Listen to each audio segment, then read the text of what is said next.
Assalamu alaikum, dear brothers and sisters. Welcome to tonight's program. Tonight is Laylatul Qadr, which is also known as the Night of Destiny. We begin tonight's program with the recitation of the Holy Quran, followed by the English lecture by our dear brother Agha Said Ahmed Qazwini, followed by the Farsi portion of tonight's program with Agha Shaiwany, which will also include the A'mal for Shab Qadr. Some of the recommended acts for the nights of Qadr, if you haven't done so already, is to perform ghusl prior to sunset, along with wuzu, and offer a 2 rakat namaz Shab Qadr, and in each rakat we recite Surah Fatiha 1 time and Surah Ikhlas 7 times. سلام بینندگان گرامی، خوش آمدین به برنامه امشب ما. امشب لیلت القدر است و انشالله برنامه امشب را آغاز میکنیم با تلاوت قرآن شریف و بعداً حاجی آقای سید احمد قزوینی میهمان برنامه امشب ما است و بعد از برنامه انگلیسی حاجی آقای شایوانی ما را به فیض میرسانند انشالله و همچنان اعمال شب قدر را انجام میدن. So without taking any more of your time, let us please recite a loud salawat as we begin our live program for tonight. Allahumma salli ala Muhammad wa ali Muhammad. مرتضی جان آماده هستین بفرمایید. سلام. سلام مرتضی جان خوب هستین بفرمایید. اللهم صل على محمد.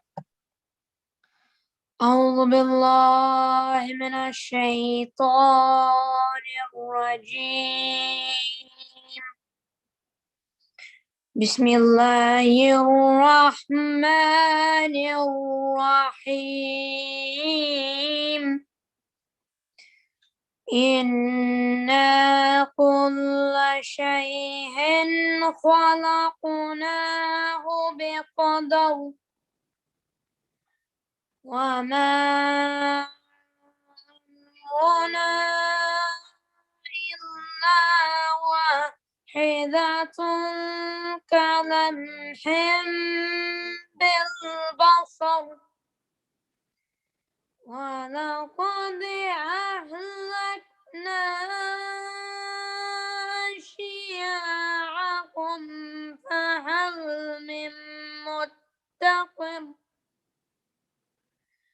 وكل شيء فعلوه في الزبر وكل صغير وكبير مستطر إن المتقين في جنات ونهر في مقعد صدق عند مليك مقتدر. بسم الله الرحمن الرحيم. الرحمن علم القرآن خلق الإنسان علمه البيان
والأرض وضعها للأنام فيها فاكهة والنخل ذات الأكمام صدق الله العلي العظيم. اللهم صل على Muhammad wa ali Muhammad. Ahsan. Thank you so much, Murtaza. Send my regards to your family. Thank you. Assalamu alaikum, binandagan grami. Salam, dear brothers and sisters. For those of you that are just joining us, I welcome you to tonight's program.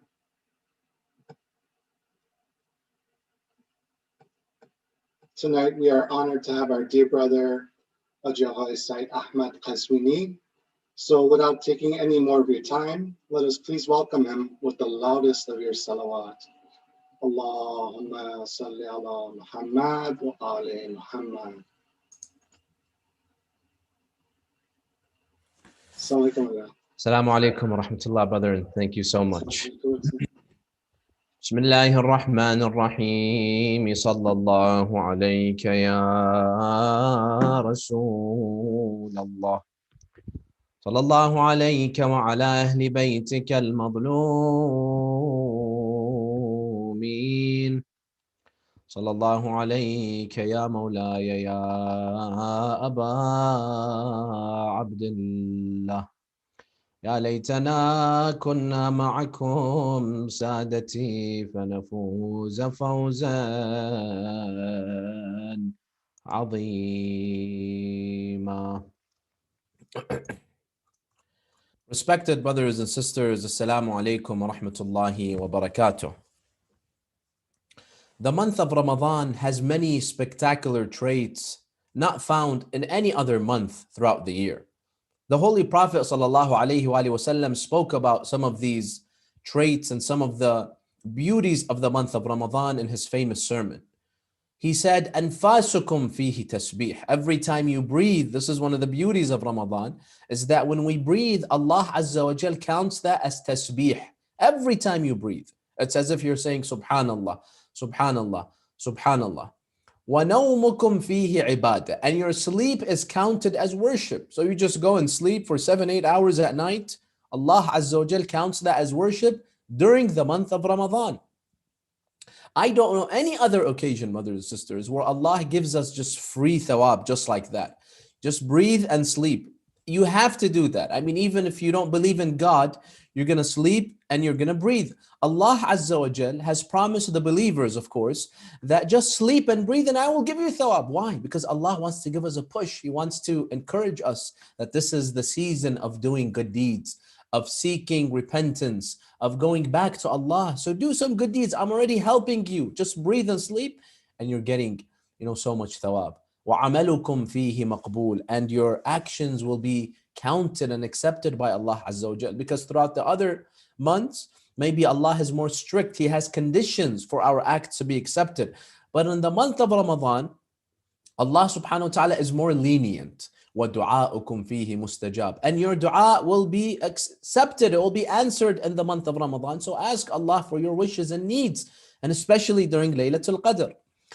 And then the Prophet said, whoever reads one verse during the month of Ramadan, Allah will give him the reward as if he read the entire Quran. You know how long it takes to read the entire Quran? If you're a fast reader, it takes you at least 12 hours. Just read one verse. Bismillah ar-Rahman ar-Rahim. Allah gives you the thawab of reciting the entire Quran. So Allah Azza wa Jal has given us so much reward. The reward is multiplied by thousands. And as we said, don't you just breathe and sleep, Allah gives you reward because He wants us to change. He wants us to return to Him during the month of Ramadan. But by far, the most unique aspect of the month of Ramadan is probably fasting. The fact that we no longer eat or drink during the day. Because before Ramadan, all we do is eat during the day. You probably don't even eat at night anymore. When Maghrib becomes so late, all our 3 meals are during the day. So it's a huge change to our lives, the fact that we fast for 30 days. Allah Azza wa Jal speaks about fasting in the Holy Quran and He tells us why He ordained fasting. He says, Ya ayyuha alladhina amanu, kutiba alaykum as-siyam, كما كتب على الذين من قبلكم لعلكم تتقون. Allah says that I have prescribed fasting upon you, ordained it upon you, just like it was wajib and ordained upon previous nations. And then Allah tells us the reason why fasting, Allah asks us to fast. It's not just to starve yourselves. The Quran says that the reason why Allah asks us to fast, لَعَلَّكُمْ تَتَّقُونَ, so that you may achieve taqwa.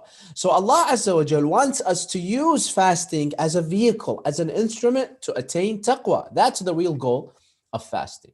Now the question is, what is taqwa? We've heard about taqwa a lot, but most of us don't understand the reality of taqwa, and this is what I want to speak about, inshallah, tonight and for the 2 remaining nights. What is taqwa and how can we learn taqwa? Through the life and the example of Amir al-Mu'mineen alayhi salam. Taqwa, brothers and sisters, means protection from haram. When you have immunity from haram, you can stay away from the haram, from sins. This is what's called taqwa. And there are 2 types of taqwa, brothers and sisters. But before I explain them, I want to give you an example so that we can understand taqwa in a much better way. And the example I want to give you is what relates to the pandemic. For about a year and 2 months now, or a year and a month now, we have been living in a new time, in a new era, an era of a pandemic of this disease, the coronavirus. And there's one thing that we all learned throughout this pandemic, and that is how to protect ourselves from the virus. You see, if we were to go back a year and a half ago, most of us didn't know too much about the mechanisms and the tools to protect yourself from the virus, unless you worked as a, in the health field, then most likely you just knew some basic information. But now we have all been experts. We're all experts now on how to contain the virus and how to defend yourself against it and how to prevent it from infecting you. So that's why we have learned there are 2 ways to protect yourself from the coronavirus. The first way involves the external methods, and that is to place a barrier between you and the virus, to make sure that the virus does not infect you. So for example, we have social distancing. What's the point of social distancing? It's like a barrier to keep the virus away from you, an external measure. Avoid crowds, the same thing. Avoid poorly ventilated areas. Why? Because you want to place a barrier. You want to stay away from the virus. Wear a mask. What's the point of wearing this annoying mask? It's a barrier to prevent you from the virus. Wash your hands. Use hand sanitizer the whole day, right?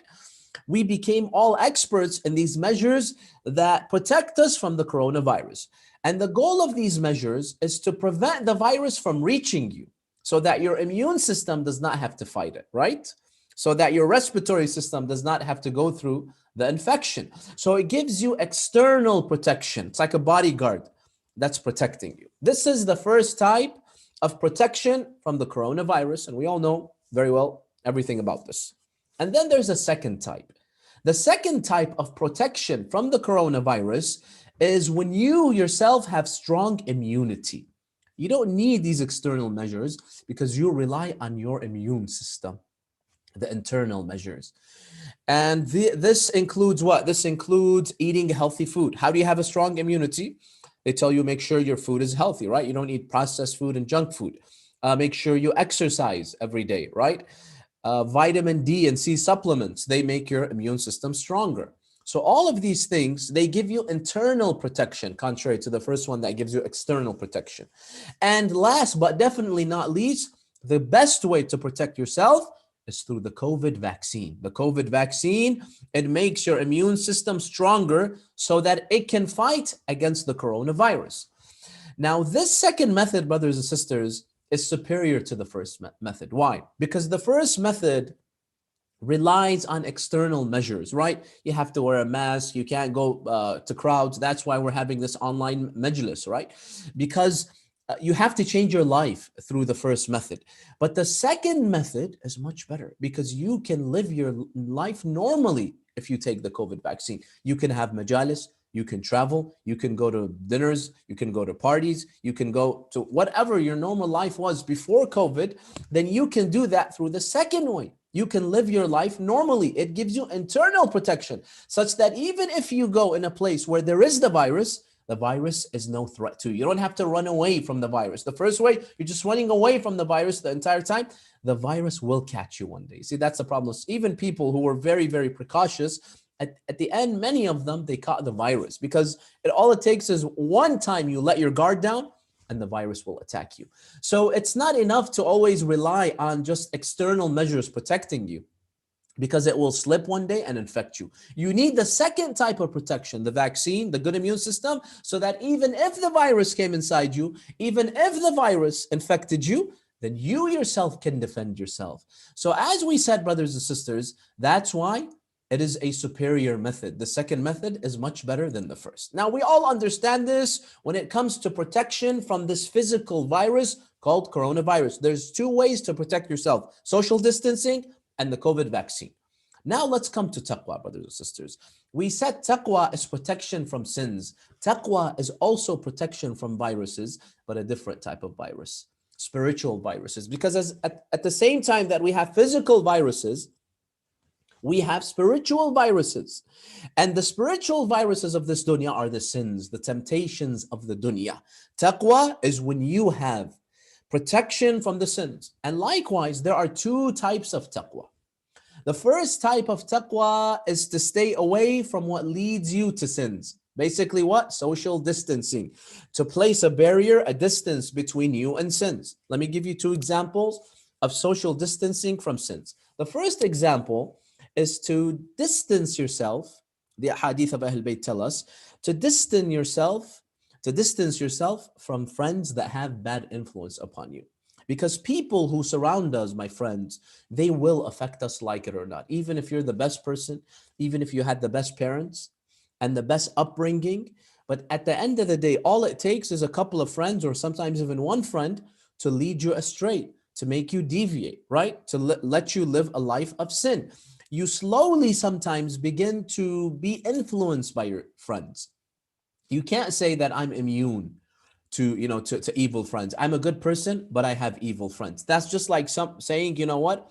I'll go and I'll sit with sick people that have COVID, but I won't get COVID. That doesn't make sense. It's a infectious disease. It's a contagious disease. Likewise, our friends, if they are not virtuous, right, then their evil is also infectious. It's also contagious. At the end of the day, like it or not, you will also catch some of their evil.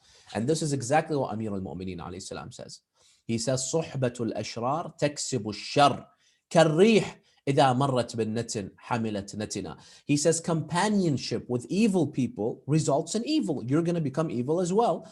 Just like the wind, when it carries a foul smell, as it passes through that smell. It can't say, you know what, I'm going to pass through this area that there's a foul smell, but I won't carry it. You're going to carry it, like it or not. So we will pick up those habits even if we don't want to. And that's why, brothers and sisters, many young individuals who end up doing drugs, who end up in crime, don't think that from day one they were bad people, they were lost, they were people that were born and raised on the streets and single parents. No, some of them, they're the best people, the best parents, they were raised in the best and most conservative of environments. But all it took is one friend that kept on pressuring them, that kept on persuading them, and eventually dragged them to what? Drag them to drugs, drag them to alcohol, and drag them to sin. So that's why Ahlul Bayt teach us to distance yourself from whom? From evil individuals. Make sure your friends are all good people, because if not, if they're evil, their evil will eventually be transmitted to you. So this is one example of protection from taqwa. The one that has taqwa stays away from evil people so that he is not infected by their evil.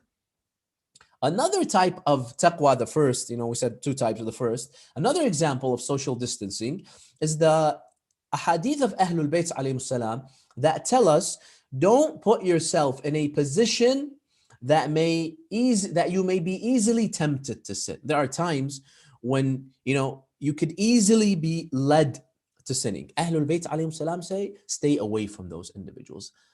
Social distance yourself from those incidents where you could easily sin. Like what? One example is, don't be alone with a non-mahram. Someone that is non-mahram, not your relative, from the opposite gender. Make sure you are never alone in a closed room You and another individual. Why? Because the shaitan says, anytime there's a male and a female, not related, not mahram, I will always be the third person. This is fertile ground for me to come and what? And to whisper and to try to misguide them and make them do the haram.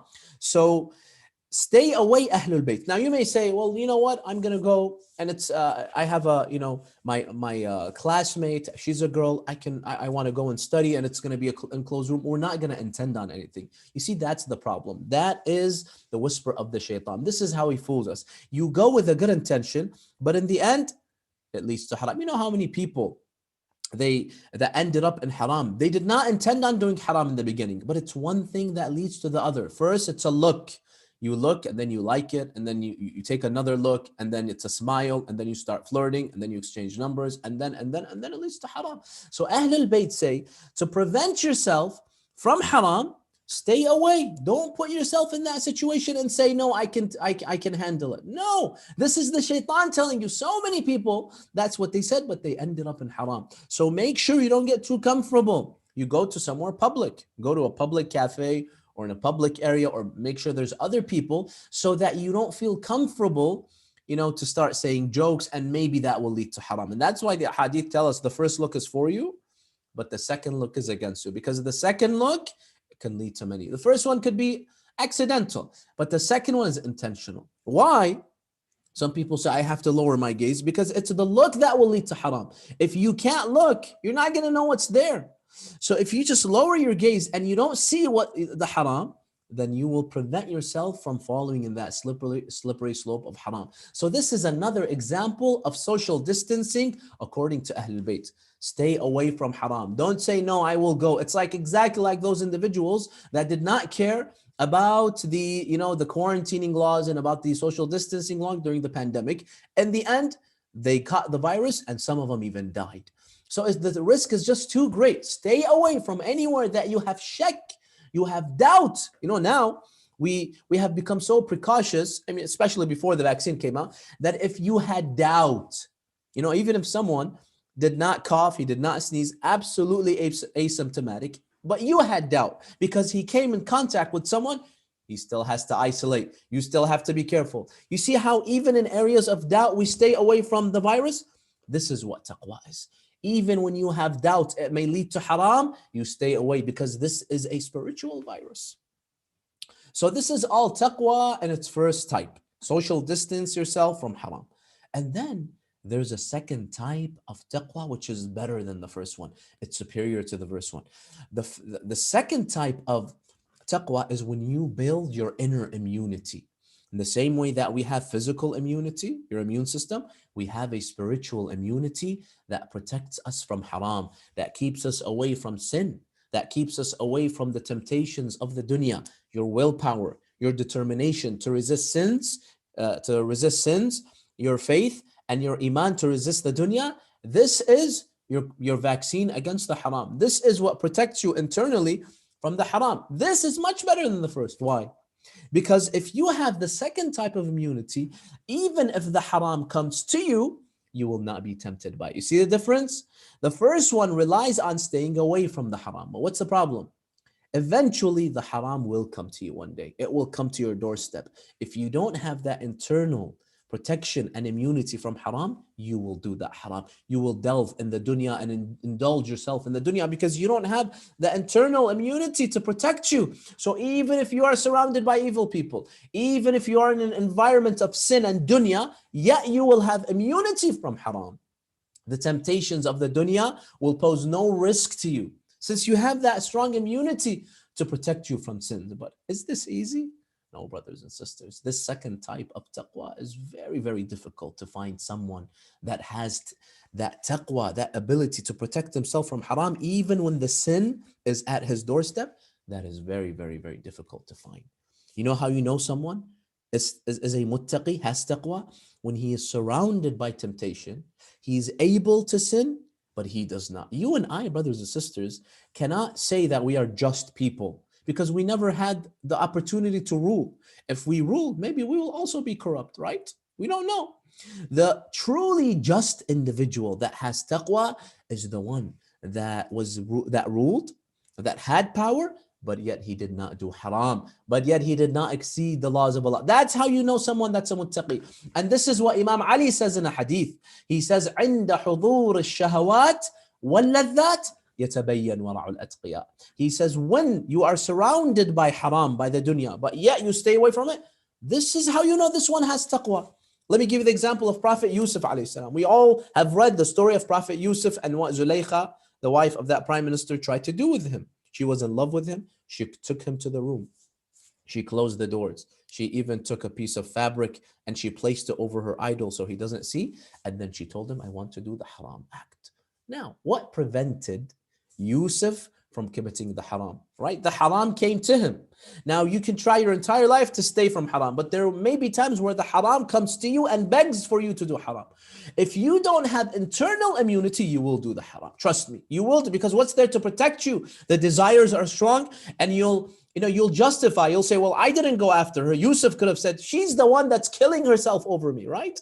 But yet, Yusuf had that inner taqwa. لولا أن رأى برهان ربه. He saw the sign of Allah Azza wa Jal. Allah guided him and he gave him that iman. He gave him that faith, even though he knew no one was watching. But yet he said, no, he started to run away from Zulaykha. This is taqwa, brothers and sisters. When the dunya comes after you, but you run after the dunya.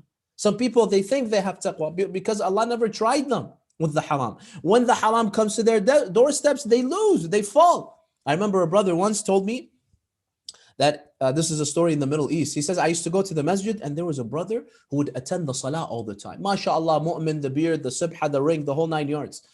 He says, one day he asked me for a loan, maybe equivalent to about $5,000. I said, who's better than this person? He'll definitely give it back to me.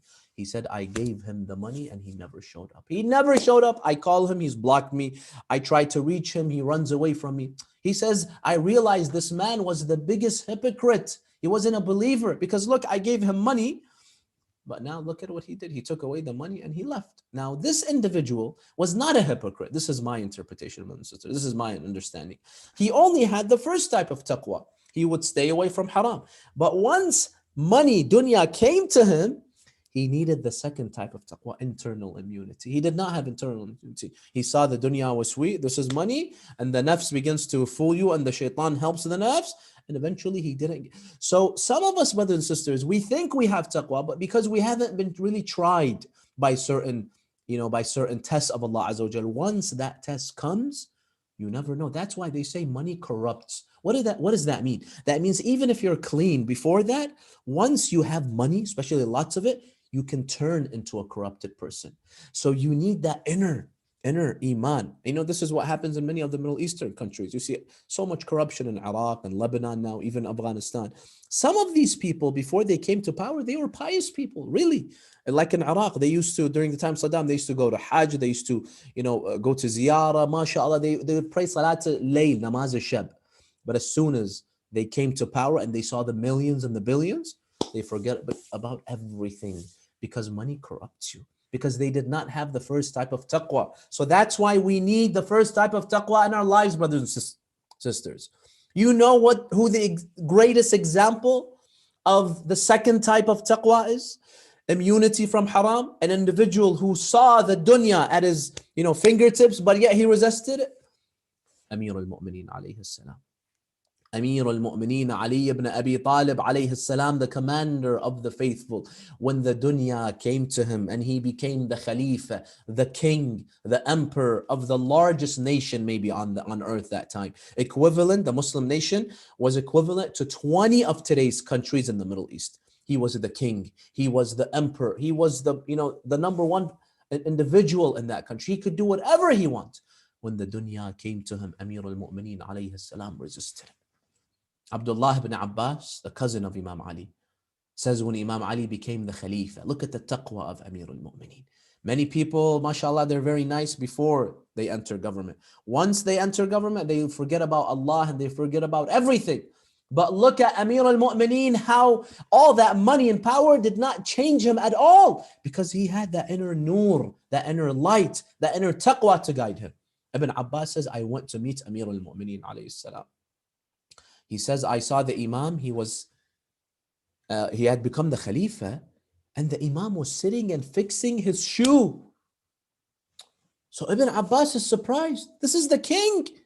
Does he know that he's the Khalifa now? He's not just an average individual. He's fixing his shoe. Which king, brothers and sisters, fixes his shoe when there's a problem with it? If there's a smallest scratch, they throw it away, right? They get a new one. Not kings, you and I, brothers and sisters. Have you ever fixed your shoe? MashaAllah, some of us, we have 20, 30 shoes lined up, right? If there's a small scratch on our shoe, we throw it away. And we're normal individuals. We're no kings. Amir al-Mu'mineen alayhi salam, he was the king of the Islamic empire. But yet he would fix his own shoe. Allahu Akbar. Look at the humility and the humbleness of this man. Now, you could argue that even if he didn't want to throw away his shoe, he could have asked a servant of his, right? He didn't have to fix his shoe. But Amir al-Mu'mineen wanted to fix his shoe with his own hand. And you know, he used to do that during the time of Rasulullah. He used to fix the shoe of Rasulullah. There's a hadith that Sunnis narrate, not just Shi'as. They say the Prophet said, in the same way that I fought the enemies for the tanzil of the Quran, to prove the Quran is the word of God, one of my companions will fight for the ta'wil of the Quran, for the correct tafsir of the Quran, because the Muslims, they'll start misinterpreting the Quran. And one of my companions will fight to prove the true and the accurate tafsir of the Quran. So Abu Bakr said, is it me, ya Rasulullah? He said, no. Umar said, is it me, ya Rasulullah? Everyone started asking, it's me, it's me. The Prophet said, the one who is fixing the shoe. Khasifun na'al. Khasifun na'al, the one who's fixing the shoe. They looked, they saw Imam Ali's in a corner, he's fixing the shoe of Rasulullah. Allahu Akbar. From the days of Rasulullah, he was that humble. Now, Ibn Abbas, when he saw this, he was kind of like saying, come on, ya Amir al-Mu'mineen, you have billions under you're fixing your shoe. I mean, what's the resale value of a shoe? Now, of course, being the shoe of Amir al-Mu'mineen, you and I would pay billions for it if we had, right?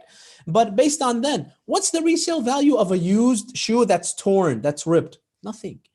Imam Ali tells him, oh, Ibn Abbas, you see this shoe? This shoe is closer to my heart and I love it more than this khilafah that you people fight over. Than khilafah, than power, than being a king. This shoe is closer to me. I value this shoe more than khilafah, unless I can use khilafah to what?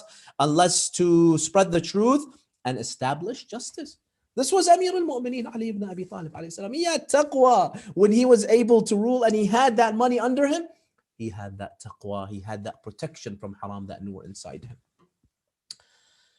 One of the companions of Amir al-Mu'mineen alayhi salam by the name of Suwayd ibn Ghafla. He says, I went to visit Imam Ali when he was the Khalifa. He went and he said it was time to eat. So you can imagine what the emperor would eat, right? He would eat the most lavish of dishes. So he says, when I entered the room, I saw the Imam is sitting on the floor and he has his food inside him.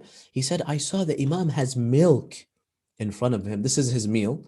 And it wasn't normal milk, brothers and sisters. It was the lowest grade milk. Right now, they don't even sell that type of milk because it's not even, they don't even consider it suitable for human beings. Maybe it's given to animals now. But he said, I saw Imam Ali had placed sour milk in front of him. He said it was so sour, I could smell the sourness in the room. So I said, how can he drink it if I can smell it from this distance? This was the drink of Imam Ali alayhi salam. And then he had bread, but it wasn't ordinary bread. He said the Imam, he sat to eat the bread, and the bread was so stale, it was so hard that the Imam could not chew it. He said he tried to chew it, he couldn't. He tried to break it with his hands, he couldn't. That's how strong and stiff it was. Then he used his knee. You know, when you want something very strong to break it, use your knee. Imam Ali used his knee to break the bread. Allahu Akbar. So Suwayd ibn Ghafla said, I was so disappointed. This is Amir al-Mu'mineen. He lives like a peasant. He eats like the lowest of individuals. Why? So he says, I was so angry. He says, I looked at the bread. I noticed why the bread is so stiff. It's so stale. He says, because there were husks in it. You know, back then when you buy the flour for the bread to bake it, there's large pieces of husk. You're supposed to filter it. You're supposed to sift the flour, right? You've seen those filters. They're sifting the flour. So only the fine particles, grains, you use. The big ones, the husk, it's not edible, right? You throw it away. So he says, I noticed why it's so stale, because it wasn't filtered. So I looked at Fidda, his servant. I told her, why didn't you filter the food of Imam Ali before you baked it? You know, where's your shame? Where is your haya? She told me, Imam Ali, my master, has prohibited me from filtering the flour. He tells me you cook it in the same way you buy it. So I looked at Imam Ali. I said, my master, Amir al-Mu'mineen, is that true? Imam Ali alayhi salam said, yes, that's true. I have forbidden her, and he is the Khalifa. Why, Ibn Rasul? Why, oh Khalifa of Rasulullah? Why? He said, because Rasulullah sallallahu alayhi wa sallam used to also eat the same type of bread. The Prophet's bread was never sifted. He used to eat that bread in that condition, and I want to continue in the footsteps of Rasulullah sallallahu alayhi wa sallam. This was the taqwa of Amir al-Mu'mineen alayhi salam. Bring the world for him, he will still eat his stale bread. You see what taqwa is? When you have that much inner protection, that nothing can drift you away, that nothing can take you away from Allah Azza wa Jal. The dunya, with all of it's all of its, beauty and ornaments and wealth, can never make you drift away from Allah subhanahu wa ta'ala. This is taqwa. This is one story of the taqwa of Amir al-Mu'mineen. And there's another story that's narrated by Al-Ahnaf ibn Qais. Ahnaf ibn Qais was also a companion of the Imam. He says, after Imam Ali was killed, I was invited by Muawiyah to go and meet him. When I entered, he said it was time for dinner. I saw the dinner table of Muawiyah. He says, Fiha ma ladha wa tab. Whatever you can imagine from foods, it was there. And remember, this is 1400 years ago. Most people were poor. They barely would even, eat meat. So he says, I saw foods I had never even saw in my lives from all over the world. This one's from Africa. This one's from India. This one's from, Europe. This one's from here. This one's from China. He says, I was astonished at the different types of foods that Muawiyah would eat. But then he said there was a dish that was, it was outstanding. It looked different. I was curious about it. What is this dish? So I asked Muawiyah, this dish in specific, I've never seen something like it. What is it? He told me, oh, this is something new. What is it? He told me, this is stuffed duck. You know duck? This is stuffed duck, and it's duck stuffed with pistachio. And then they take the pistachio oil and it's poured over it. He says, my jaw dropped. He said, I did not even know there was such a food where you take a duck and you stuff it with pistachio and it was so lavish. He says that blew my mind away. Brothers and sisters, it's 2021. I'm sure most of you have never had stuffed duck with pistachio. Muawiyah would have this type of elegant and lavish dishes 1400 years ago. He says, after he explained to me, Al-Ahnaf says, I began to cry. Muawiyah asked me, why do you cry? Oh, Ahnaf, you should be happy. You should be looking forward to eat this. This is a once in a lifetime opportunity to eat these lavish dishes. He says, I'm crying because I remembered my Mawla Amir al-Mu'mineen. I remembered a few days before Imam Ali died, Imam Ali was fasting and I was invited for iftar. I went for iftar time. I sat with Imam Ali. Now I was expecting the lavish dishes because Imam Ali is the Khalifa. He says all of a sudden, iftar time, they brought me a clay jar. A clay jar, and they told me, give it to Imam Ali. This is his iftar. I gave the clay jar to Imam Ali ibn Abi Talib alayhi salam. He says the jar was so tightly sealed that Imam Ali could not open it. He was struggling to open it. And this is the man that single-handedly lifted the gate of Khaybar. So he says he's trying to open it, but it's just too tight. So I asked him, Ya Amir al-Mu'mineen, is there any jewelry in this? Treasures? Why have you clocked it so tightly? He said, no. There is, inside this, there's food. What? He tells him there's raw barley seeds, the seeds of raw barley. It's not even cooked. It's something probably we've never even seen anymore. Now we give it to animals. He says, this is what's in it. So he told him, why have you locked it so tightly? He told him, because I am afraid of Hassan and Hussein. They will come and open it and they will pour oil over it to soften it. I don't want to eat it soft. I want to eat it in this bare form. So Al-Ahnaf says, Ya Amir al-Mu'mineen, is it haram to put, oil over the seeds? It's like when we have bread, sometimes we put curry, right, over it to soften it. Is it haram to do that? He told him it's not haram, but I am Amir al-Mu'mineen. I am the commander of the faithful, and I have to live as the lowest people. I have to live the life of the lowest people under my nation. And there are people that cannot afford the oil for this raw barley seeds. And that's why this is exactly what I eat. Al-Ahnaf ibn Qais says, I remembered Amir al-Mu'mineen And now I see what you, Muawiyah, are eating. And I remember how people compare Muawiyah to Imam Ali. Where is Muawiyah and where is Ali ibn Abi Talib? You can never compare anyone to Imam Ali. The zuhd that he had, the resistance that he had to the temptations of the dunya has absolutely no match by any other human being. He says, when I told him the story, even Muawiyah, the number one enemy of Amir al-Mu'mineen, said, you are right. No one can deny the greatness and the virtues of Ali ibn Abi Talib alayhi salam. And it was the 19th night of Ramadan, like tomorrow night. Amir al-Mu'mineen had his last iftar with his family members. He was in the house of Kulthum alayhi salam. Kulthum brought him the iftar. What was the iftar of Amir al-Mu'mineen? The last iftar of the Imam before he was struck. He went to Kulthum's house. He came on the dinner table and he saw Kulthum had placed milk, bread, and salt. Imam Ali was disappointed. He told her, my dear daughter, do you not know that I don't eat two types of food in one meal? You know, sometimes we have chicken and we have fish. We have, for example, meat and we have shrimp. Two types of food. Imam Ali had a policy where he would only eat one type of food. Don't you know that? He tells her. She tells him, my dear father, what are you talking about? There's only one type of food. He told her, no, there is salt and there is bread. He considers salt and bread as two types of food, brothers and sisters. Do you see the iman and the taqwa of Amir al-Mu'mineen alayhi salam? That he considers salt and bread two types of food? Allahu Akbar. Based on that, then we eat 50 types of food every day, right? We put 60 things in front of us. We just look at the main course and we say, oh, it's one type. But look at the egg rolls, look at the sambusa, look at the soup, look at the the salad, look at the olives, look at the I don't know what. So then he tells her to remove one of them, and she removes the bread. And his last supper, brothers and sisters, his last iftar was milk and milk. This is Amir al-Mu'mineen alayhi salam. He had his last iftar, and then after that, he got up, he did his ibadah, he slept in his dream. He saw Rasulullah, he saw Hamza, his uncle, he saw Ja'far al-Tayyar, he saw the companions of Rasulullah that had been shuhada, that were martyred, telling him, Ya Ali, quickly come to us, فَإِنَّا مُشْتَاقُونَ إِلَيْكَ, for we are missing you and we are waiting for you. He got up and then he would go out and look at the sky and he would say, Hiya wallah al-layla allati wa'adaniha Rasulullah. This is wallahi the night that Rasulullah promised me. Because the Prophet many years ago, when he spoke about how Imam Ali died, he told him that you will be struck in Ramadan. When you are fasting, you will be struck by the enemy, Ibn Muljam. So Imam Ali knew, he felt that the night was coming. Amir al-Mu'mineen alayhi salam then went more ibadah. He slept until it was Fajr.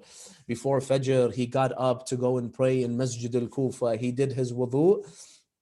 As he was leaving, he was wearing a belt. His belt got stuck to the door and it fell apart. So he took it and he once again closed it and he read this. اشدد حيازيمك للموت فإن الموت لاقيك ولا تجزع من الموت إذا حل بناديك. I said, Oh Ali, do not fear death if death has come close to you, because everyone will have a day that they have to leave. In the same way that there are good days that will make you laugh in your life, there are days that will make you cry, and you will finally have to depart to this world. He speaks to himself. He tells him, Ya Ali, prepare for death because it is very near you. And of course, Amir al-Mu'mineen alayhi salam would never fear death. He is the one that said, Wallah labnu Abi Talib anasu bil maut min al-tafl ila thadi ummah. He says, Wallahi, I yearn for death and I look forward for death more than a child looking for and yearning for his mother's milk. This was Ali ibn Abi Talib alayhi salam. The Imam then went out. As he was leaving the outside door, there were some maybe chickens and goose in the house that Imam Hassan alayhi salam had brought, they started to scream. They stood in front of Amir al-Mu'mineen as if they are telling him, Ya Ali ibn Abi Talib, do not leave. Stay home tonight. The Imam said, Nawa'ihun tatba' sawa'ihun tatba'uha. Nawa'ih, now you cry, but then other people will cry. Now you're trying to prevent me and you yell, but then this is when the true calamity will happen, when I am struck. Amir al-Mu'mineen goes to Masjid al-Kufa. He sees Ibn Muljam, this enemy of Allah. He is sleeping on his stomach. He wakes him up. He tells him, do not sleep on your stomach. This is the sleep of the shayateen. And Ibn Muljam was hiding his sword under his clothing. And his sword, he had placed it in poison. That sword, it contained poison, and that was amongst the most lethal types of poison, brothers and sisters, that would not be used except on beasts. When wild beasts wanted to, they want to hunt wild beasts, they would use that poison. This was the poison that Ibn Muljam had used on his sword. Amir al-Mu'mineen alayhi salam, he went to the mihrab, he prayed some mustahab prayers. Then it was adhan time, he did the adhan, and then Amir al-Mu'mineen alayhi salam went to pray Salat al-Subuh. He said, Allahu Akbar, and then he read Surah al-Fatiha, and then he read the surah after that. He did his ruku'. Ibn Muljam, this vicious enemy of Allah, he knew he could never kill Amir al-Mu'mineen face to face, because Imam Ali was like a lion. The only way he could kill Imam Ali was from behind when he is praying to Allah. This is the only time that Imam Ali alayhi salam would be out of this world, focused on Allah. When the Imam went to sujood and he raised his head, Ibn Muljam struck him on his head. Aywa imama, aywa madluma, aywa sayyida. The Imam fell to the ground. He did not cry except these famous words of the Imam. He said, فزت ورب الكعبة. Wallahi, I have prevailed by the Lord of the Kaaba. I have succeeded. Why has he succeeded? He has been killed because Imam Ali was born in the Kaaba, in the house of Allah, and he was killed in the house of Allah. So by the Lord of the Kaaba, he says, I have prevailed. What a beautiful life, that from the beginning to the end, it is all revolving around Allah Azza wa Jal. Allahu Akbar. This is when the people of Al-Kufa, they hear someone from the skies calling out. It was Jibreel. تهدمت والله أركان الهدى وانفصمت العروة الوثقى قتل علي المرتضى. He says the firm covenant of Allah has been broken. He says the pillars of guidance have been shaken because the successor of Rasulullah, Ali ibn Abi Talib alayhi salam, has been struck. Ya Allah, نسألك اللهم وندعوك باسمك العظيم الأعظم العز الأجل الأكرم. يا الله يا الله يا الله يا الله يا الله يا الله يا الله يا الله يا الله يا الله. اللهم اغفر للمؤمنين والمؤمنات الأحياء منهم والأموات. Ya Allah, please accept our a'mal during this blessed month of Ramadan. Give us the tawfiq and the ability that we can develop taqwa in this beautiful month of Ramadan. Ya Allah, grant us the ability that we can follow in the footsteps of Amir al-Mu'mineen alayhi salam, that we can learn from the examples that Imam Ali alayhi salam set for us. Grant us in this dunya his ziyarah and the ziyarah of the rest of the members of Ahlul Bayt. And in the akhirah, please, Ya Allah, grant us the shafa'ah of Ahlul Bayt alayhim salam. And let us end by reciting Surah Al-Fatiha for all the mu'mineen and mu'minat that have departed us.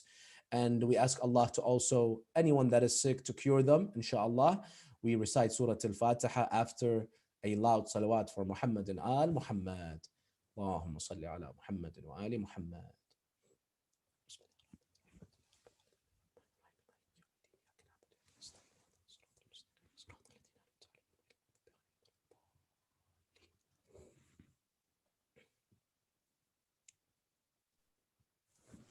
السلام عليكم. عليكم السلام السلام ورحمة عليكم الله ورحمة الله. قبل الله. Qazwini. Thank you. before Haji Shabir John says something, I just want to say thank you for accepting our invitation and giving a great speech. Thank you very much. Thank you, It Sheikhna. was so Thank you great, for so the invitation. beneficial. It's Really my honor. appreciate Thank it. you so much. Inshallah, very soon we can be back in person in the Husayniyah. Inshallah, inshallah, soon. Inshallah. Thank you so much, and Thanks keep so us much, in your Ajay. du'as, brothers and sisters. Inshallah, you too. Inshallah, inshallah. Assalamu alaikum and khuda And hafiz. see you, inshallah, on Sunday night and Tuesday night, inshallah. Inshallah, inshallah. Thank you, Sheikhna. Khuda hafiz. التماس Assalamu دعاء. alaikum. التماس دعاء.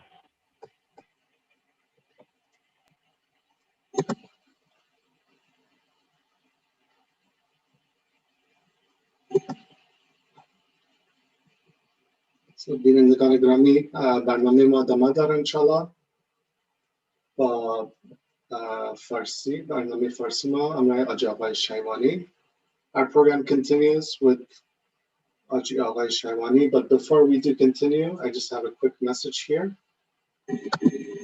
If we will begin with the loud salawat. Allahumma salli ala Muhammad.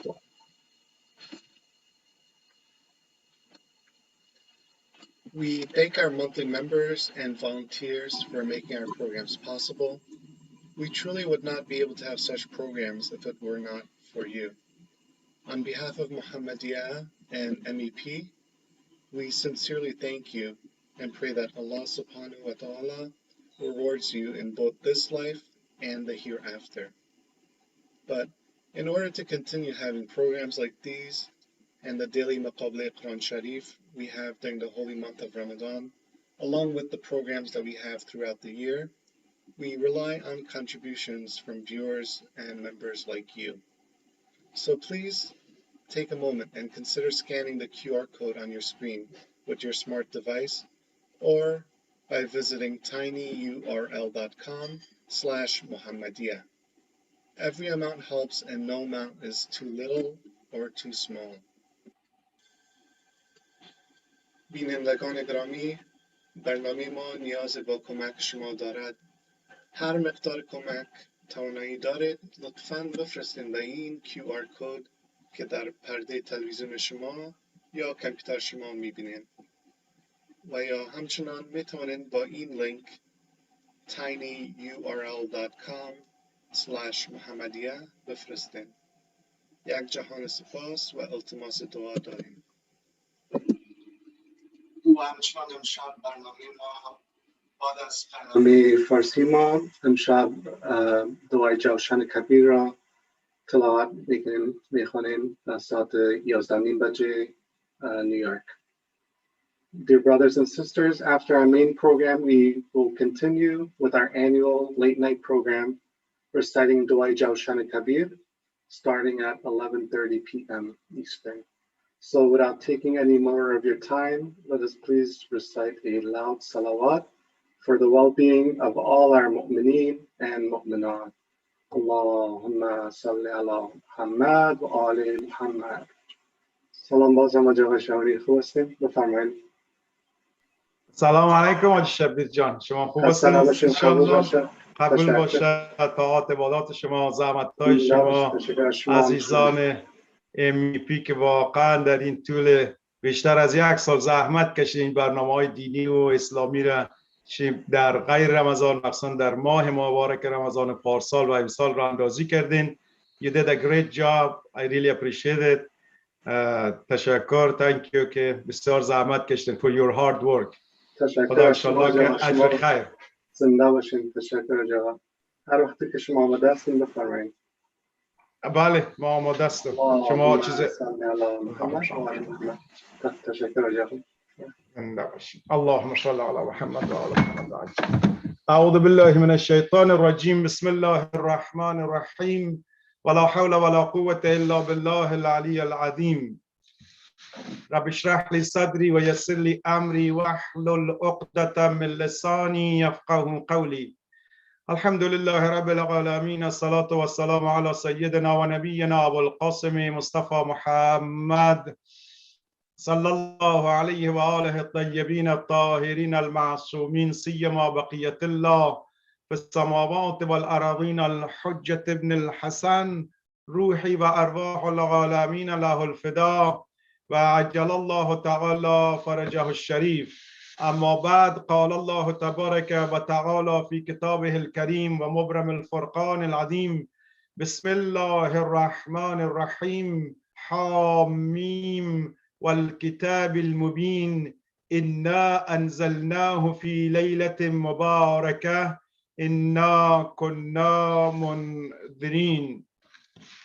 خدا را حمد و سپاس و ستایش که باز هم به ما توفیق داد تا انشاءالله شب قدر را درک کنیم، توفیق درک ماه با فضیلت رمضان و توفیق شبهای قدر را به ما عنایت کرد. واقعا هر قدر حمد و سپاس بگوییم کم است و از خداوند متعال در امین اول صحبت عاجزانه می‌خواهیم که در این شبهای باقی مانده ماه رمضان، روزهای رمضان، توفیق اطاعت، پیروی، تلاوت قرآن، فهم قرآن، درک قرآن و پیروی از پیامبر اکرم و اهل بیتش عنایت بفرماید. خب برادران و خواهران بزرگوار، همانطوری که همه می‌دانید که امشب اولین شب از شبهای قدر است و قبل از اینی که اعمال قرآن را انشاءالله شروع کنیم به حول و قوه الهی فقط یک مختصر مطالب به ذهنم رسید که خدمت شما عرض کنم و بعد انشاءالله که اعمال قرآن را، نه صحبت بسیار طولانی، فقط مختصر و کوتاه. خب در رابطه با مسئله شب قدر، خب همه میدانید که قرآن کریم بیان میکنه دیگه، کلام خداست که شب قدر از 1000 ماه بهتر است. لیلة القدر خیر من 1000 شهر، که این مطلب را بارها همه ما شنیدیم، اما این را دقت کنیم که یعنی یک شب برابر است با 1000 ماه، یعنی در حدود 83 سال. بنابراین بزرگواران قدر این شبها را بدانیم. در این که شب قدر شبی است که قرآن کریم بر آن نازل شده و شب قدر شبی است که در ماه مبارک رمضان است. اینها را شما حتما شنیدین و از روی آیات قرآن این ثابت میشه که شب قدر در ماه مبارک رمضان است. چون نزول قرآن در ماه رمضان است، بنابراین شب قدر هم در همین شبهای ماه رمضان. حالا ممکنه این سوال شوه که پس کدام شبها؟ اینجا از روایات استفاده میشه که همین 3 شب را از روایات اهل بیت علیهم صلوات الله استفاده میشه که یعنی شب 19 مثل امشب، شب 21 و شب 23.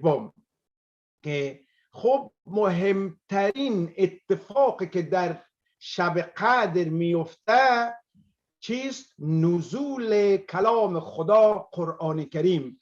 بزرگواران واقعا این مبالغه نیست اگر ما بخوایم قرآن را واقعا درک کنیم. واقعا قرآن کریم یک بحر است، این حرف سخنان بزرگانه، ولی این عظمت قرآن را ببینید که در شب قدر نازل شده و این نعمت خدا به ما عنایت کرده و ما هم شب قدر قرآن را روی سر میگذاریم. انشالله چند دقیقه بعد قرآن را روی سر میگذاریم.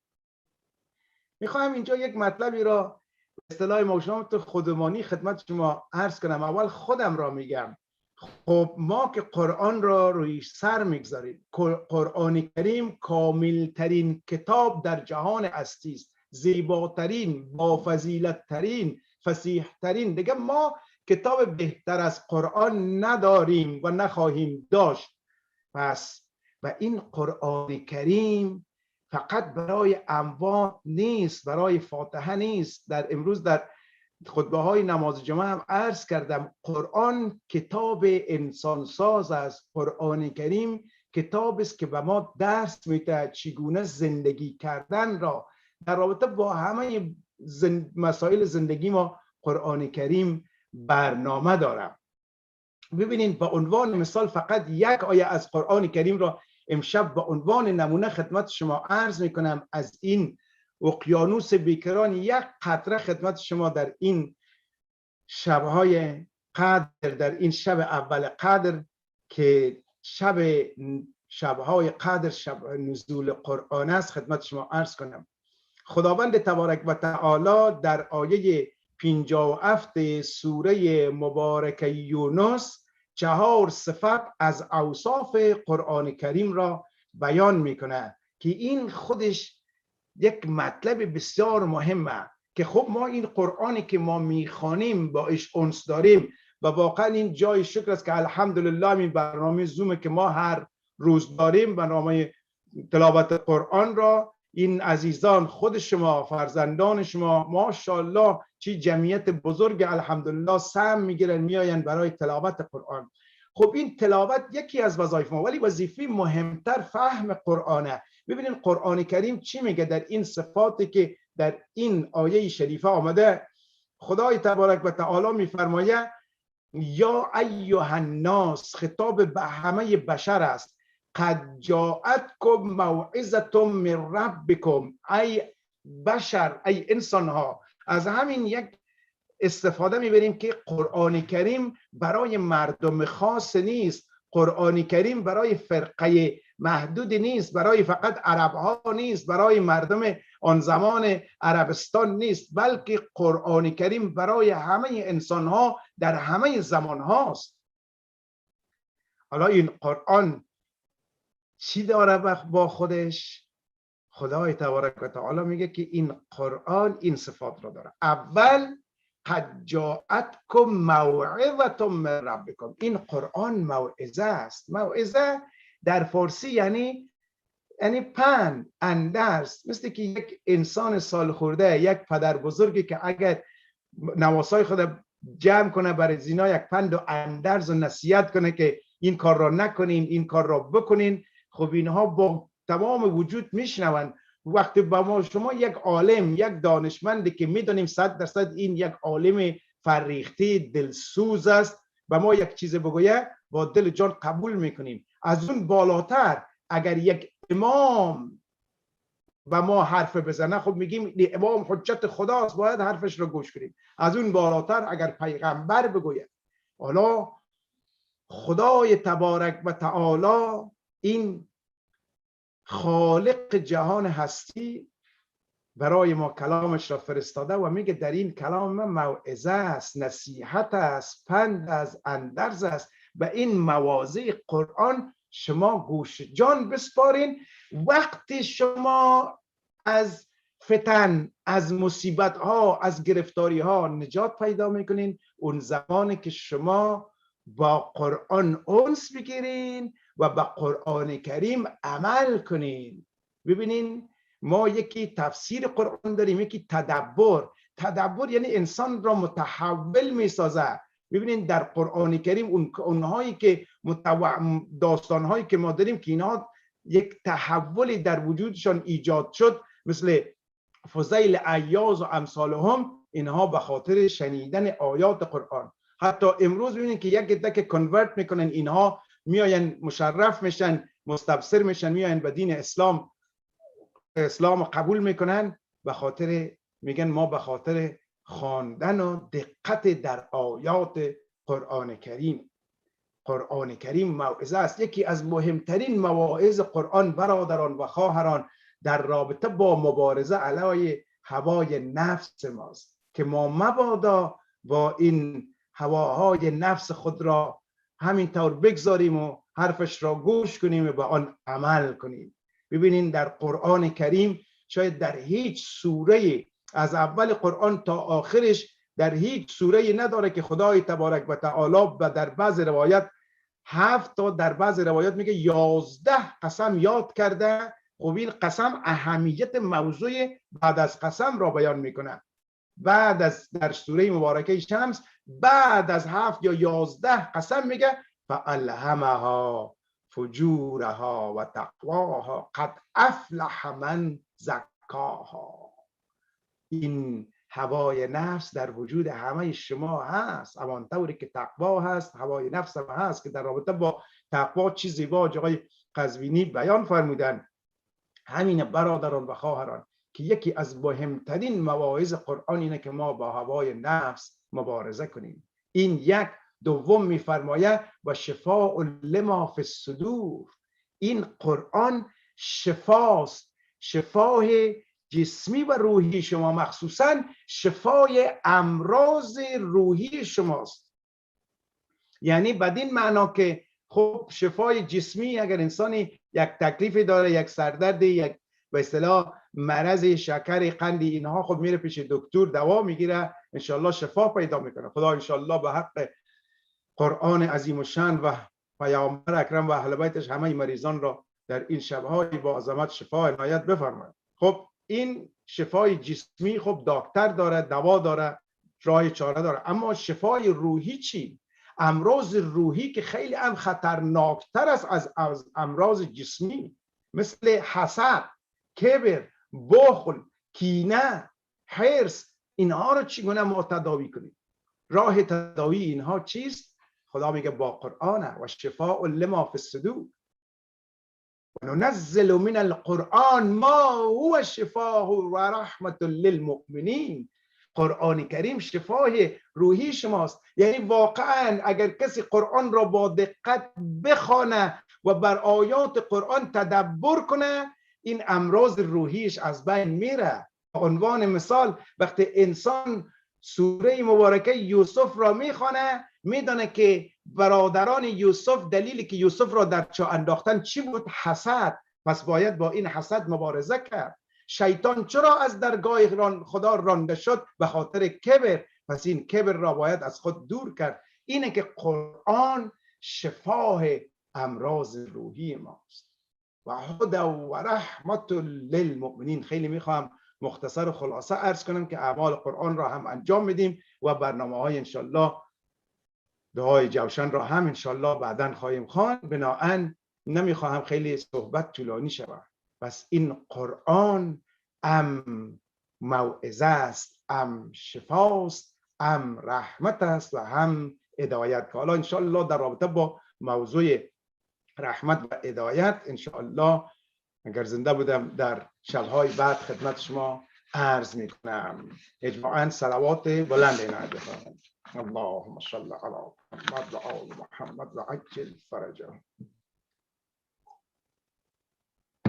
و همچنان برادران و خواهران بزرگوار، امشب همه شما میدانین شب ضربت خوردن مولا علی علیه السلام است که ابن ملجم بر فرق آن حضرت ضربه وارد می‌کند. قبل از آنی که حالا یک مختصر ذکر مصیبت کنیم، میخواهم فقط یک جمله از مولا علی هم خدمت شما عرض کنم.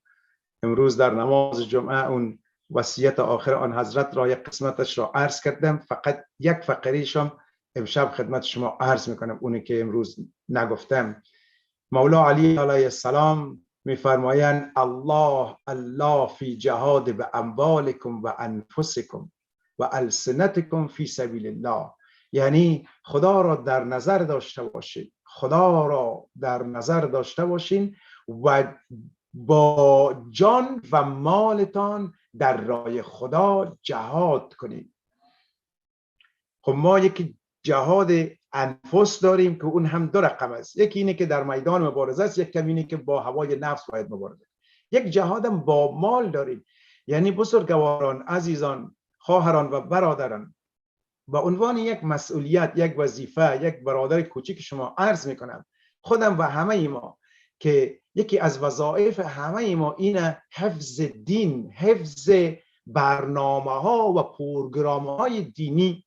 خب الحمدلله این محمد یا انگلیش پروگرام که در طول این مدت کرونا این برنامه های دینی رو داشته، الحمدلله کلاس های قرآن داشته، این زومی که اینها برای انداختن، این اسپیکرهایی که اینها در ایام گوناگون دعوت میکنن، چی در ایام محرم، ایام ماه مبارک رمضان شما دیدین یا جای قزوینی رو که اینا دعوت کردن، و همچنان برنامه های دینی دیگری که ما الحمدلله داریم، و همچنان مسجد ما که الحمدلله الان نماز جمعه برپاست. خب اینها همه شما میدانیم که یک مصارفی داره و ما وظیفه داریم که هر کس به اندازه تواناییش باید کمک کنیم که حاجی شبیر جانم فرمودن که یک به اصطلاح فندریزینگی دارن و فقط بنده برای رضای خدا خدمت شما عرض میکنم که همه ما باید این برنامه ها را کمک کنیم. همین ها میشه برادران و خواهران ذخیره اخروی ما، هم در دنیا برکاتش را خواهیم دید و هم در عالم برزخ و عالم آخرت دستگیر ما همین ها خواهد شد. صدقه جاریه همین هاست که ما بالاخره خب الله خدا عمرها رو طولانی کنه، یک وقتی از این دنیا میریم که البته زندگی پس از مرگ هم فنا و نابودی نیست، اونجا زندگی رو بخیر شروع میکنیم، بعد میگه این باغ و بستان برای شما، بیاین زندگی راحت و با زیبایی زندگی کنین با این همه نعمات. چرا؟ برای اینه که شما در دنیا به فکر دین بودین، دین را حمایه کردین، هم تقوایتان را رعایت کردین، هم جهاد با نفستان کردین، هم جهاد با مالتان. خیلی مسئله مهم، از مال گذاشتن هم آسان نیست، اما شما چون پولتان را در راه خدا، در راه حفظ دین خدا، در راه برنامه‌های دینی دادین، بناهن این هم نتایجی است که شما میگیرید، هم در دنیا و هم در آخرت. خداوند انشاءالله برای همه ما توفیق عنایت کنه تا ما بتونیم که با تمام وجود، همونی که میگه در دعای کمال قو علی خدمتک جوارحی، که با تمام وجود خود ما با حضور ما و همچنان با کسانی که میتونن با مالشان با پولشان این برنامه‌های دینی را حمایت کنیم ان شاء الله. صلی الله علیک یا مولای یا امیر المؤمنین یا حجت الله علی خلقی یا سیدنا و مولانا انا توجهنا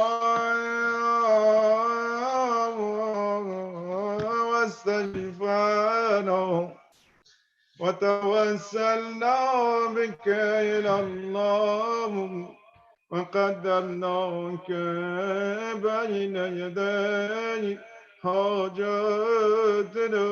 شب قدر است و شب ضربت خوردن مولا علی همه با هم دلها را آماده کنیم انشاءالله برای اعمال قرآن با توسل به مولای ما امیر المؤمنین یا وجیهان عند الله اشفع لنا عند الله. وقت امام حسن و امام حسین علیهم السلام خبر شدن که پدرشون در مسجد زبا ضربت امن ملجم ملعون برق شکافته شدن، با عجله تمام خودشون را رسانده. چه دیدن چقدر ناراحت کننده است، چقدر این مصیبت سنگین است برای فرزندان وقتی میبینن پدرشان فرقش غرق خون شده، ضربه به فرق پدرشان، اون هم پدری مثل امیر المؤمنین علی علیه السلام، عدالت گستر جهان، این شخصیت بزرگوار. همه میآیند اشک میریزند، ناله میکنند. در تاریخ روایات دارد که امام حسن مجتبی علیه السلام سر پدر را به زانو نهاد. امام علی علیه السلام شاید لحظات بیهوش شد تا اینکه اشک‌های چشم حضرت امام مجتبی بر رخسار و روی مبارک حضرت علی علیه السلام رسید، چشمش را باز کرد. حسن جانم برایم گریه میکنی، حسینم برایم اشک میریزی. فرمود حسن جانم اما بدان تو را با زهر جفا به شهادت میرساند. حسین عزیزم تو را با شمشیر سر از بدنت جدا میکنند. لا اله الا الله بگوییم یا امیر المؤمنین همین طور کردن حتی با به قتل رساندن حضرت سید الشهدا اکتفا نکردن. در این شب 19 شب‌های قدر با توسل به ائمه اطهار خود ما را آماده کنیم برای دعا، برای اعمال قرآن. بگوییم یا امیر المؤمنین، بر سر فرزند شما حضرت سید الشهدا چی آورده؟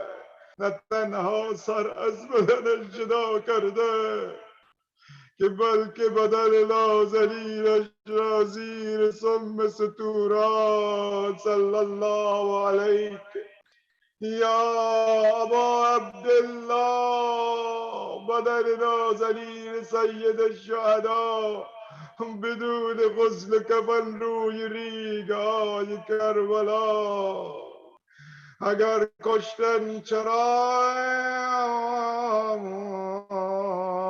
خاکش نکردم، کفن بر جسم سجاکش نکردم. صلی الله علیک یا مولای یا ابا عبدالله. برای سلامتی آقای امام زمان خوشنودی روی همه اموات صلوات بلند نکنید.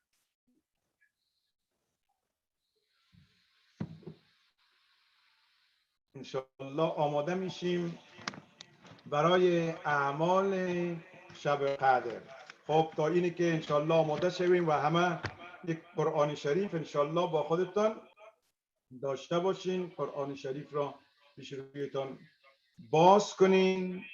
حالا انشاءالله تا آماده شوین و دعای فرج انشاءالله با هم بخوانیم و بعد انشاءالله که اعمال شب قدر را شروع میکنیم. برادران، خواهران، بزرگواران، everybody please have holy Quran with you in front of you and inshallah we'll start the اعمال.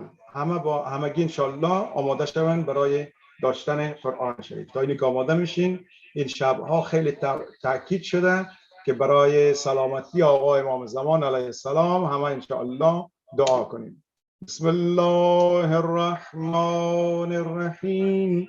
اللهم كل وليك حجة بن الحسن صلواتك عليه وعلى آبائه في هذه الساعة وفي كل ساعة وليا وحافظا وقائدا وناصرا ودليلا وعينا حتى تسكنه أرضك طوعا وتمتعه فيها طويلا برحمتك يا أرحم الراحمين. صلوات اللهم صل على محمد و آل محمد. پس قرآن شریف ها را باز کردین پیش رویتان. من این دعا را میخوانم مثل همون برنامه‌ای که در مسجد داشتیم و شما انشالله اینا تکرار کنیم. بسم الله الرحمن الرحیم.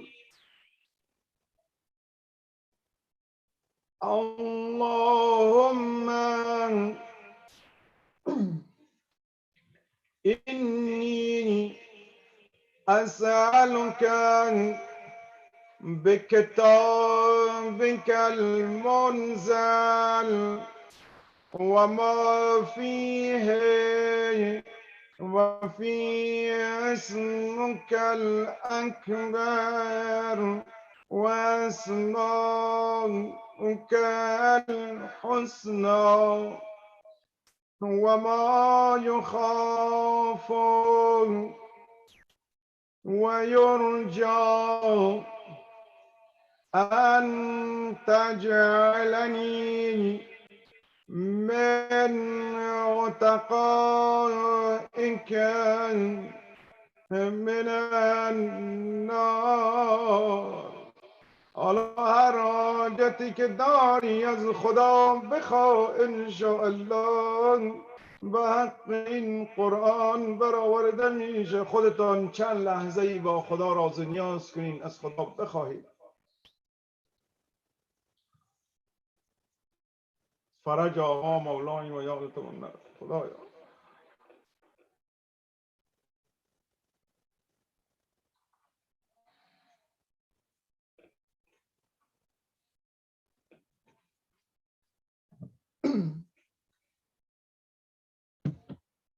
حالا قرآن ها را روی سر بگذاریم. این دعا را بنده آیسته آیسته میخوانم، شما هم انشاءالله تکرار کنین. اوکی؟ Please repeat after me. اللهم بحق هذا القرآن وبحق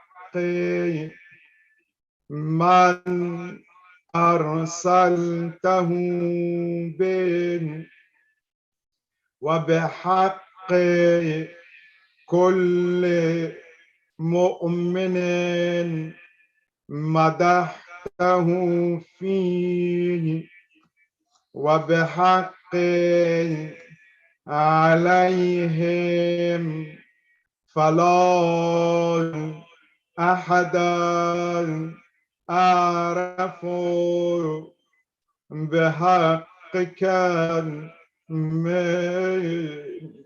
حالا 10 مرتبه از صمیم قلب بلند بگو بک یا الله، بک یا الله، بک یا الله، بک یا الله، بک یا الله، بک یا الله، بک یا الله، بك يا الله، بك يا الله، بك يا الله، بك يا الله. إلهي من لي غيرك أسألك كشف خدايا ما غير ازدك كثير داري یک توجه عنایتی و همه مؤمنین و مؤمنات، مخصوصا این عزیزانی که امشب قرآن ها را روی سر گرفتن و اعمال قرآن انجام میدن عنایت بفرما. خدا را قسم میدیم به حق پیامبر اکرم حبیبش حضرت رحمت للعالمین رسول اکرم. 10 مرتبه از صمیم قلب بلند بگو الهی به محمد، به محمد، به محمد، به محمد، به محمد. الهی به محمد، به محمد، به محمد، به محمد، به محمد. 10 مرتبه خدای تبارک و تعالی رو در این شب ضربت خوردن مولا علی به حق امیر المؤمنین قسم داده صدا بزن الهی به علی، به علی، به علی، به علی، به علی. الهی به علی، به علی، به علی، به علی، به علی. خدا را حضرت زهرا خیلی مقام داره پیش خدا. خدا را 10 مرتبه برای حضرت زهرا قسم بدین الهی به فاطمه، به فاطمه، به فاطمه، به فاطمه، به فاطمه. الهی به فاطمه، به فاطمه، بفاطمة بفاطمة بفاطمة خدا را و حق حضرت امام مجتبی اون امام عزیزی که با زهر جفا به شهادت رسید قسم داده ده مرتبه الهی بالحسنین الهی بالحسنین الهی بالحسنین الهی بالحسنین الهی بالحسنین الهی بالحسن الهی بالحسنین الهی بالحسنین الهی بالحسنین الهی بالحسنین الهی بالحسن خدا را به حق حضرت سید الشهدا آقا امام حسین علیه السلام اون شهید مظلومی که حتی خیمه های فرزندانش را با آتش کشیده قسم بدیم امشب خدا را با حق آقا سید الشهدا همه با هم 10 مرتبه بگو الهی بالحسین الهی بالحسین الهی بالحسین بالحسین بالحسین بالحسین الهی بالحسین بالحسین بالحسین بالحسین 10 مرتبه از صمیم قلب الهی به علی ابن الحسین الهی به علی ابن الحسین الهی به علی ابن الحسین به علی ابن الحسین به علی ابن الحسین به علی ابن الحسین به علی ابن الحسین به علی ابن الحسین بعلي ابن الحسين بعلي ابن الحسين 10 مرتبة إلهي بمحمد بن علي بمحمد بن علي بمحمد بن علي بمحمد بن علي بمحمد بن علي بمحمد بن علي بمحمد بن علي بمحمد بن علي إلهي بمحمد بن علي بمحمد بن علي بمحمد بن علي 10 مرتبة إلهي بجعفر بن محمد بجعفر بن محمد بجعفر بن محمد بجعفر بن محمد بجعفر بن محمد بجعفر بن محمد إلهي بجعفر بن محمد بجعفر بن محمد بجعفر بن محمد بجعفر بن محمد بجعفر بن محمد ده مرتبه الصمیم قلب بگو گرفتاری که داری خدا را به حق موسی بن جعفر قسم بدی ده مرتبه الهی به موسی بن جعفر به موسی بن جعفر به موسی بن جعفر به موسی بن جعفر به موسی بن جعفر به موسی بن جعفر به موسی بن جعفر الهی به موسی بن جعفر به موسی بن جعفر به موسی بن جعفر به موسی بن جعفر یا امام رضا علی ابن موسی رضا را پیش خدا واسطه بیاریم خدا را به حق آقا علی ابن موسی رضا قسم داده 10 مرتبه الهی به علی ابن موسی به علی ابن موسی به علی ابن موسی به علی ابن موسی به علی ابن موسی به علی ابن موسی به علی ابن موسی به علی ابن موسی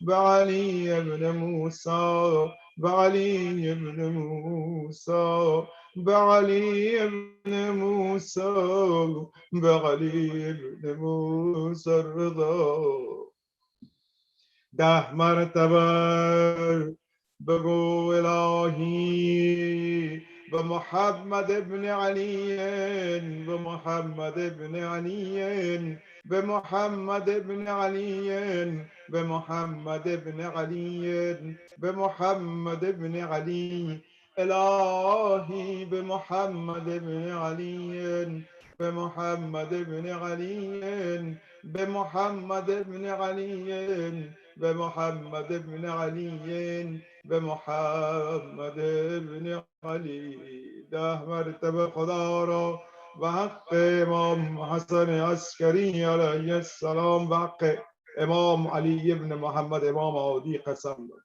الهی به حق بعلی ابن محمد بعلی ابن محمد بعلی ابن محمد بعلي ابن محمد بعلي ابن محمد إلهي بعلي ابن محمد بعلي ابن محمد بعلي ابن محمد بعلي ابن محمد بعلي ابن محمد خدا را 10 مرتبه بحق امام حسن عسكري إلهي بالحسن بن علي إلهي بحسن بن علي بحسن بن علي بالحسن بن علي بالحسن بن علي بالحسن بن علي إلهي بالحسن بن علي بالحسن بن علي بالحسن بن علي بالحسن بن علي برادران و خواهرانی که میتونن هر جایی که هستن اونهایی که تکلیف دارن نمیتونن خب اشکال هم اونهایی که میتونن به احترام حضرت حجت امام زمان علیه السلام از جا بلند میشیم ایستاده میشیم این و خدا را به حق حضرت حجت قسم داده 10 مرتبه همه با هم إلهي بالحجة ابن الحسن بالحجة ابن الحسن بالحجة ابن الحسن بالحجة ابن الحسن بالحجة ابن الحسن إلهي بالحجة ابن الحسن بالحجة ابن الحسن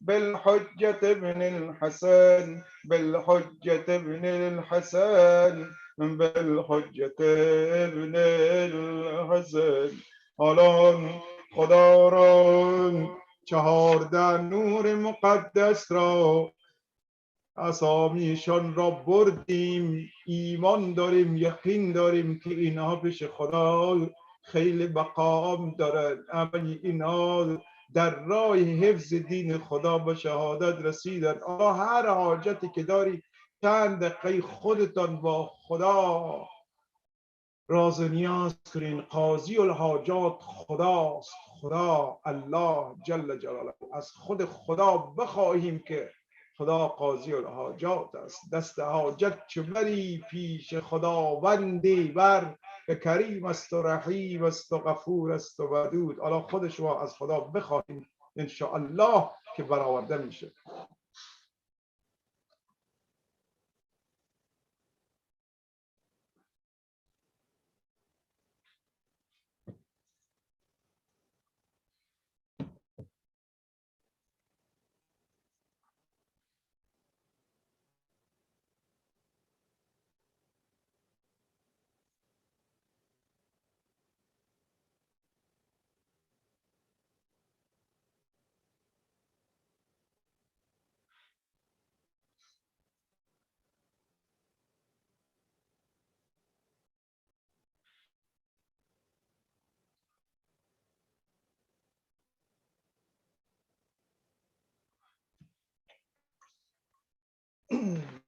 حالا قبل از دعا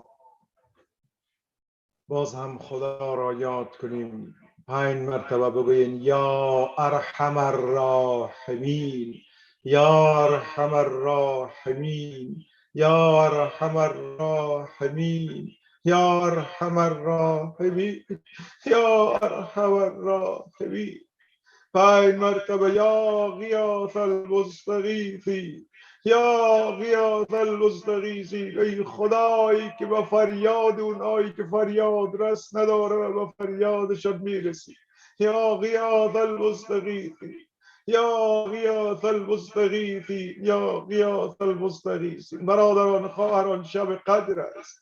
یکی از برنامه‌های امشب شب استغفار است، همانطوری که بعد از نماز قدر نماز شب قدر خواندین همه شما 70 مرتبه استغفر الله و اتوب الیه گفتید، یعنی طلب استغفار، طلب عفو. خدایا آنچه کردیم امشب از ما بگذر. همه ما با هم 5 مرتبه الهی الله الهی الله الهی الله الهی الله الهی العفو الهی العفو. اللهم انا نسألك ونعوذ باسمك العظیم الأعظم الأعز الأجل الأكرم. خدا را به حق قرآن کریم و اهل بیت پیامبر که اسامیشان را بردیم قسم داده بازم از صمیم قلب بلند بگو یا الله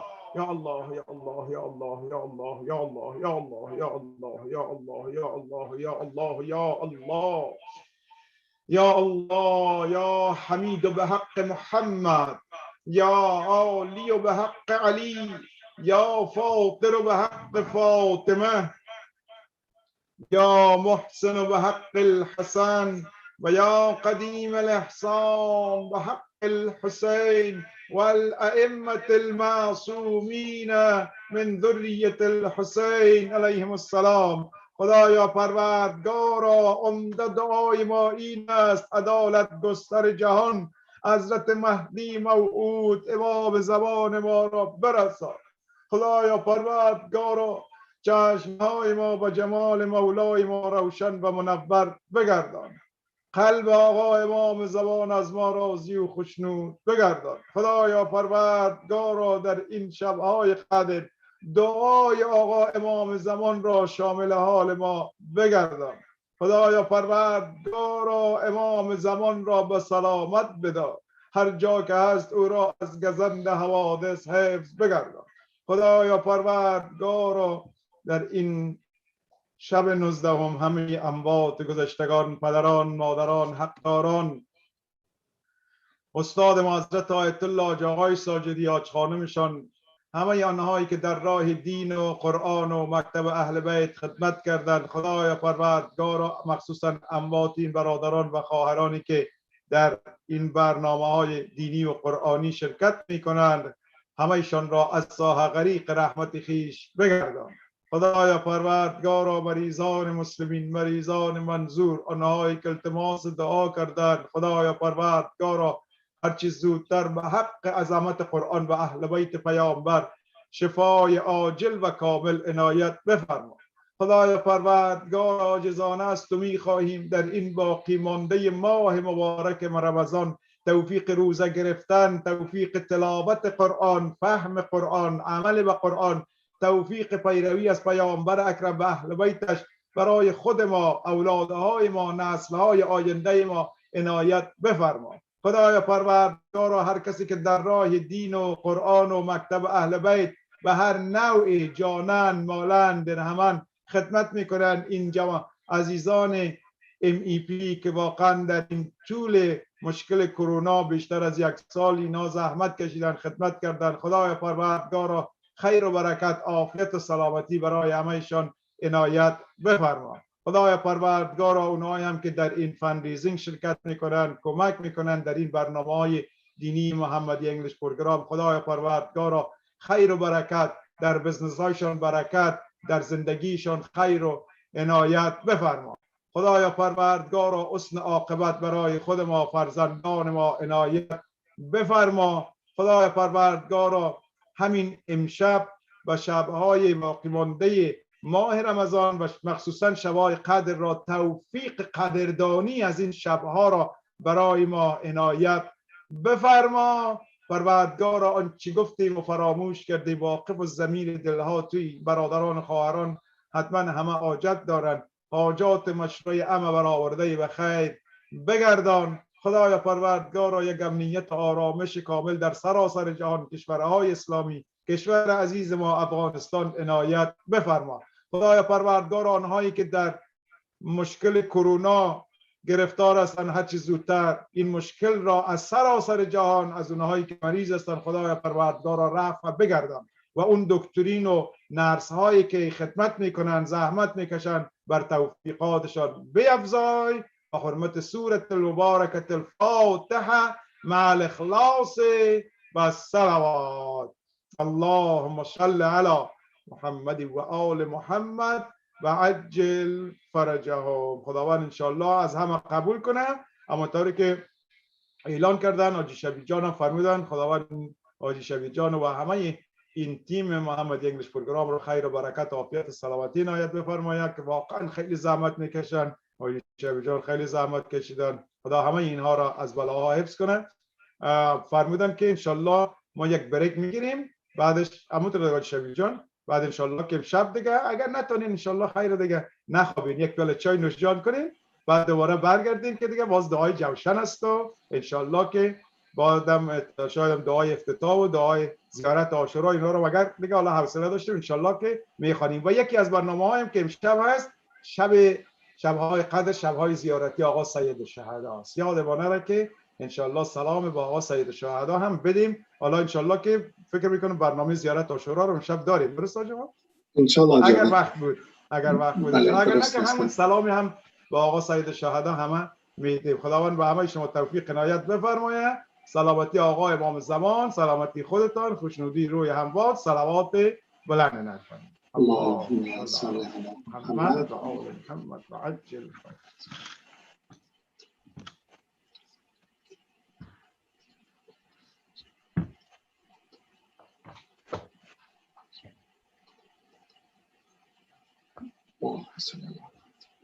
قبول باشه جناب. تشکر از شما. سلامت باشین. از شما هم ما خیلی با فیض رساندیم.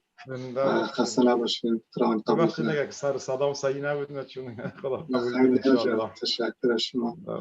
خدا شما را حفظ کنه. زنده باشید. خدا شما را حفظ کنه که این برنامه رو اندازی کردین که همه الحمدلله در خانه‌هایشان دارن بدون مشکل. خدا را شکر الحمدلله که این برنامه رو شما واقعا زحمت کشیدید. زنده باشین. تشکر از شما جناب. So انشالله یک بریک میگیریم، باز انشالله 11 بجه شب ادامه داریم و با دعای جوشن کبیر و اعمال دیگر که انشالله داریم. اوکی بسیار خوب. پس تا 11 بجه شب از همگی فعلا خدا حافظ. و یادمون نره که انشالله بعد سندی نایت و تیوزدی نایت هم یعنی یک شنبه شب و سه شنبه شب هم انشالله از هم ساعت 9 برنامه داریم انشالله. بسیار خوب، درست است. تشکر جناب. التماس دعا. مسئله فندریزینگ هم یادتان نره. بسیار خوب، تشکر جناب. خواهش میکنم. التماس دعا. انشالله باز در خدمت شما هستیم تا ساعت 11 بخیر انشالله. انشالله درست است جناب.